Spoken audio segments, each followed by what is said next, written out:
هغه لوبغاړي الحمدلله هغه عقیده په دې باندې جوړه ده او پاتې شو د کار په اعتبار د ولسوالۍ د خدماتو په اعتبار باندې تر اوسه پورې خو زه نه وای راغلی یقین وکړئ که هیڅ معلومات لرم خو دا مې وعده ده چې تر څو د ما وس رسېږي په دغه ولسوالۍ کې به دارالایتام هم جوړېږي په دې دارالایتام کې به زما د مجاهد او یا مثلا د ما په مقابل کې چې څوک وزر شوی دی د هغې اولادونه به مشترک تعلیم کوي یو قسم حمایت به یې کېږي یو قسم تربیت به یې کېږي د هغې دې دپاره چې دغه ماشوم ته او په دغه ماشومه کې په آینده کې یو ښه انسان لوی شي یو بادینه با استعداده با تجربه کار انسان لوی شي چې د دین و د وطن د دواړو خدمت وکړي دا انشاءالله د موږ وعده ده چې موږ د وسه رسېږي دا به هم کېږي د هغې دپاره به مدرسې هم جوړېږي دغه مسجد چې ما ولیدو ما کاشکې د ما اوس و شخصي چې اوس مې ورته ویلي وای چې دومره پیسې واخلئ د دې رنګ روغن وکړئ خو الله ته مې امید دی که دلته موږ پاتې وو یا پاتې وو یا نه که پاتې وو چې کومه بودیجه د موږ نه راځي انشاءالله په کومو منطقو کې چې د مسجدونو ضرورت وي هغه به هم جوړوو د پلونو ضرورت وي هغه به هم جوړوو تر څو د موږ تاسو داسې خلطو اختلاط راشي لکه د یوه کور خلک لکه د یو پلار او مور زمان نور دا هیر کو چې شل کاله مخته څه شوي وو زه وایم چې موږ هیر کړي دي تاسو یې هم هیر کړئ که چا ته ښه رسېدلی وي کبر که چا ښه کړي وي او کبر په خپل عملنامه کې لیکلي الله ته ورځي حساب د الله سره دی حساب د الله تعالی ورته آسان کړي هغه که زه یم او که ته نور د دې مشکلاتو نه ډډه وکړو نور د دې غلطو تحرکاتو نه ډډه وکړو نور د دې اختلافاتو نه ډډه وکړو الله ته مې امید دی چې دغه وطن به جوړېږي دلته به امن راځي دلته به اطمینان راځي دلته به سوله راځي بیا به ما ته څوک نه وایي چې میدان ته ما زه هلته مشکلات دي بیا به قومندان صاحب ته څوک نه وایي چې یو دوی رنجره درپسې کې یو درې هلته مشکلات دي د منطقي مشر ته به څوک نه وایي قومي مشر ته عالم ته مجاهد ته به څوک نه وایي ضابط او مامور ته به څوک نه وایي چې بازار ته ما زه هلته مشکلات دي خو تر څو چې په دې خپلو وعدو باندې وفا سره وکړو او که په وعدو وفا سره ونه کړو په خوله سره غلط خدای نه خواسته لباسي خندا سره وکړو بیا نو مشکلات یې زپه کېږي بیا وطن جوړېږي نه خدای دې ونه کړي بیا یو بل اشغالګر بیا د دې تمه لري چې هلته وزه راشي نور په دغه منطقه کې بیا درته وایو چې ملل له طرفه عفه ده که د هر چا سره په دې ځای کې شک وي په کورونو کې پاتې وي یا مثلا دلته وي هغه موږ ته ویلی شي ورونې یوه آخري خبره کوم ډېره عفه غواړم د عفې ته امارت ولې مجبور شو یوازینۍ وجه یې دا وه چې موږ په قطر کې ناست وو موږ حساب وکړو چې داسې فرض کا په دې حکومت کې به 100,000 خلک هغه وي چې هغه نه غواړي په وطن کې وخت تېر کړي هغه به غواړي داسې فرض کړه په دې 15 میلیونو کې هغه به غواړي چې خارج ته راشي د دې سره ماشومان هم ځي د دې سره زنانه هم ځي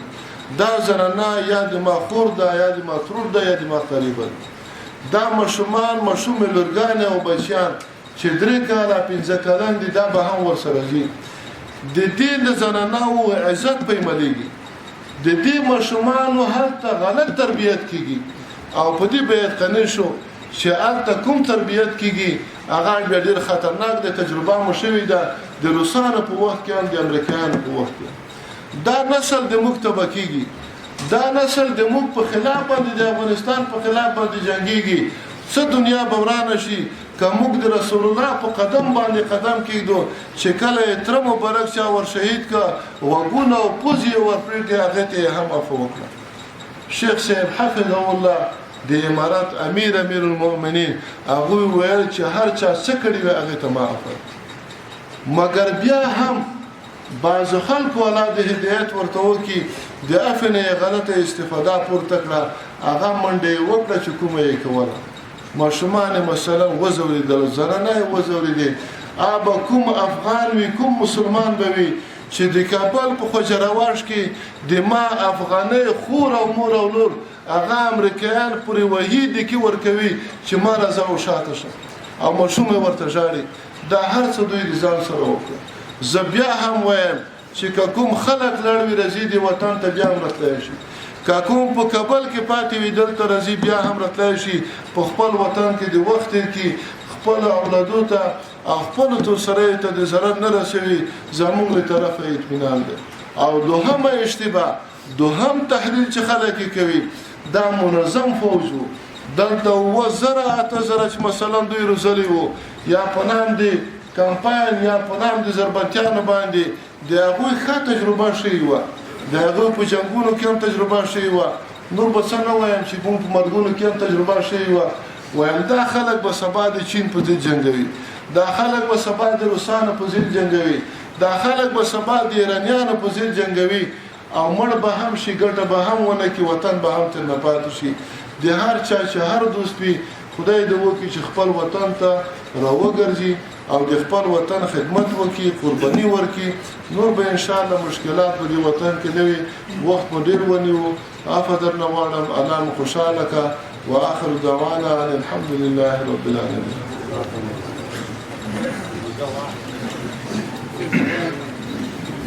دا د افغانستان اسلامي امارت یو ځلان دستوري چې تاسو ته د افغانستان د ستونزو ټول حقایق څرګند کړل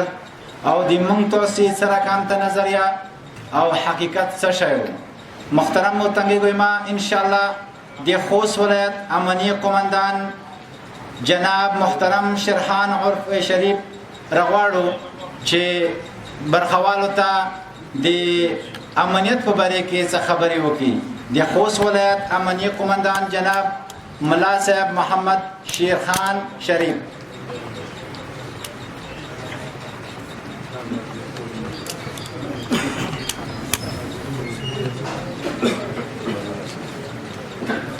درود شریف وایي اللهم صل علی سیدنا مولانا محمد وبارک وسلم علیه. د هر څه نه مخکې د خوست ولایت اعزازي میدان ولسوالۍ مشرانو راغلیو او د اسلامي امارت مسؤلینو ته مجاهدینو ته ټولو ته السلام علیکم ورحمت الله وبرکاته. بعد سلام نه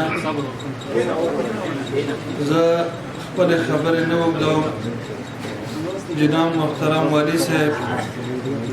د خوست ولایت معاون صاحب ټولې هراخیزې خبرې وکړې او ان شاء الله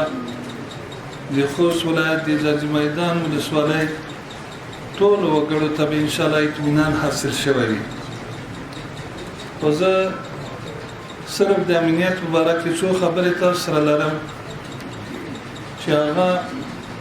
لکه نن تاسو ته والي صاحب اطمینان درکوي لکه نن والي صاحب تاسو ته مخاطب ده د هر منفي پدیدې اشاره درته کوي تاسو په الله یقین وکړئ چې دی والي صاحب د راتګ سره پرون هم د ټولو د اسلامي امارت درګي مشرانو سره د امنیت په اړه مجلس او یو غوته دا توصیه وکړي چې بے ځای چا کور ته لشي نشي بے ځای چا کور ته څوک ور نشي بے ځای د خوست ولایت وګړي و نه زورول شي. 13 ورځې د ولسوالانو سره د اسلامي امارت د خوست ولایت ټول ولسوالان راټول کړي و یو غوته هم تاسو په الله یقین وکړئ چې جناب محترم ولي صاحب همدا خبرې کړې دي چې مو خلکو ته عفو کړی ده اسلامي امارت ټول د افغانستان وګړو ته عفو کړی ده. هر څه چې د طالبانو په وینو نه لاسونه سره شوي هم دي بیا هم اسلامي امارت ورته عفو ده. نو نور خبرو ته حاجت شته نه راځي د